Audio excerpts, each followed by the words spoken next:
Hi, and welcome to HRS 5450, Assistive Technology in Sports and Recreation. I'm Carmen DeGiovane. It's great to have you here with me again this week. This week we're talking about Module 7, Summer Sports. But before we talk about Module 7, just want to talk a little bit about Bloom's Taxonomy and Metacognition. You may be asking, why am I bringing these things up? Well, I'm bringing up the Metacognition because I want you to better understand how to learn in this course. There's a difference between studying and learning. I don't want you to just study. I want you to learn the material so you can apply it in your professional jobs in the future. The reason this is coming up, I'm reading a book. It's called Teach Students How to Learn by Sandra Mcguire and Stephanie Mcguire. And it's really taught me a lot about how to do a better job of providing information to you and letting you know what I want you to learn. So I think that's one of the important things around learning. If I don't tell you what I expect you to learn, how can you learn it? What do you focus on? And so I hope you see by the overviews that I provide and some of the overviews that I provide in the individual assignments, you get a good sense of what I want you to take away from this course and be able to apply. Speaking of applying, I just want to talk a little bit about Bloom's Taxonomy. If you've never heard of Bloom's Taxonomy, I recommend just Google it and check it out real quick and check out the triangle that usually represents Bloom's Taxonomy. For the undergrad students, I really want you to focus on remembering, understanding, and applying. So remembering the terms and definitions, stuff that we learn in that's a different course, I'd say chapter 6, but that's 5200. Terms that we go over, definitions that we go over in the individual readings, understanding it, and I want you to be able to apply it. For the grad students, I want you to be able to analyze it, break down this information, and evaluate this information, and if we get far enough, create new information around what we're learning. So that's what I'm hoping you take away from this course. The next thing I want to talk about before I get to reviewing Module 6 and looking into Module 7 is just the difference between goals and objectives. The assignment that we're going to talk about this week really focuses on the difference between goals and objectives. For this course, we're looking at goals as being very broad goals from the voice of the consumer. So I want you to think about it from a consumer saying, I want to be able to go fishing, or I want to go fishing. That's their broad goal. And then there's a lot of components that lead into that goal, and those are the objectives. And the objectives, on the other hand, are specific components of the AT service delivery process that allows the person to meet those goals. Those objectives may be related to technology, they may be related to strategies, or a combination of both. Or the objectives may be related to specific outcomes. I provided a couple examples in the assignment that I provided for this week. I totally appreciate that sometimes the difference between goals and objectives can be a little confusing, so reach out to me if you have any questions, or if you create goals and you just want me to give you a little bit of feedback before you submit your assignment. So just reviewing Module 6, Paralympic Sport, I hope you found it interesting to learn a little bit more about Paralympic sports. We had 3 reading assignments, but then we also had that supplemental reading. And I really think that supplemental reading is worth taking a look at because it provides a nice high-level overview of Paralympic sport. The assignments for Module 6 were the scavenger hunt, where we revisited Natalie. So the goal there is to really look at how she might use technology related to sports and recreation. And it's not only the technology, but it's also the strategies. Moving on to Module 7, we've got summer sports. So now we're focused on summer sports.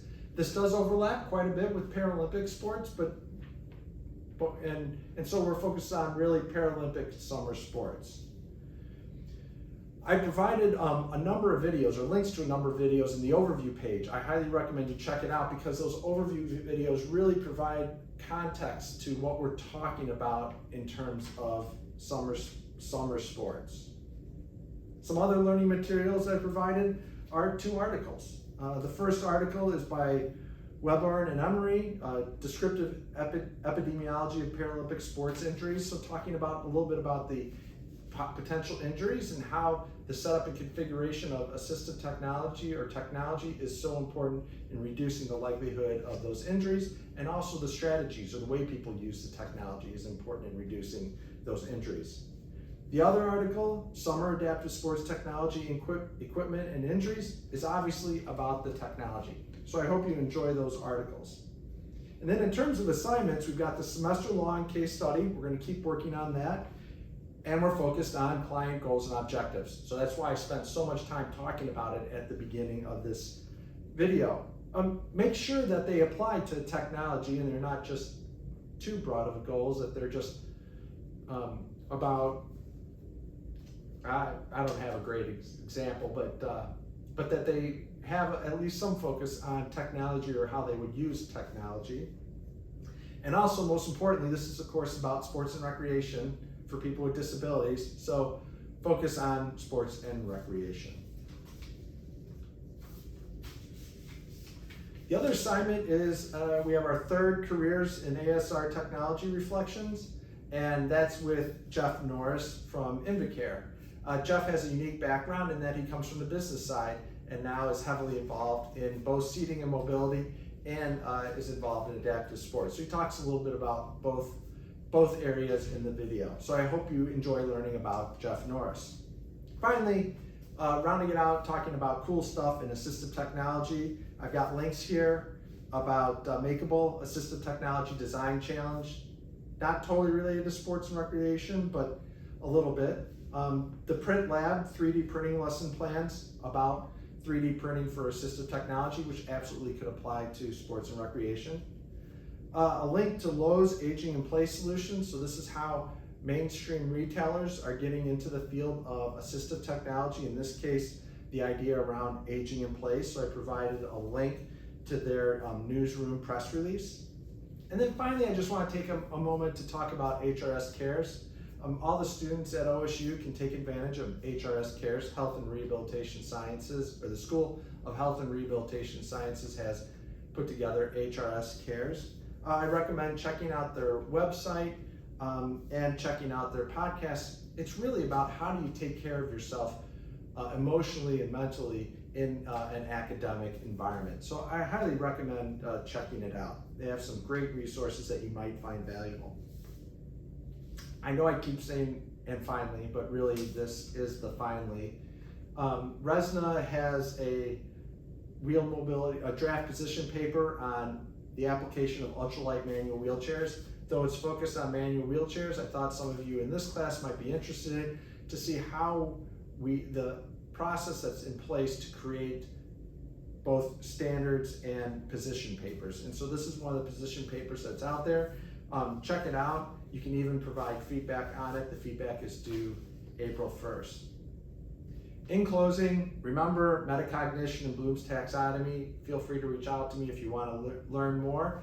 And it's really the difference between studying and learning, and the concepts that I want you to be able to, that I want you to learn and be able to apply. Just a reminder to reach out to me via Carmen Canvas mail. I respond much faster via Carmen Canvas mail than via email. Of course, reach out to me if you have any questions about the course or the ArtC program. And remember to keep an eye out for assistive technology in sports and recreation. Thanks and have a great week.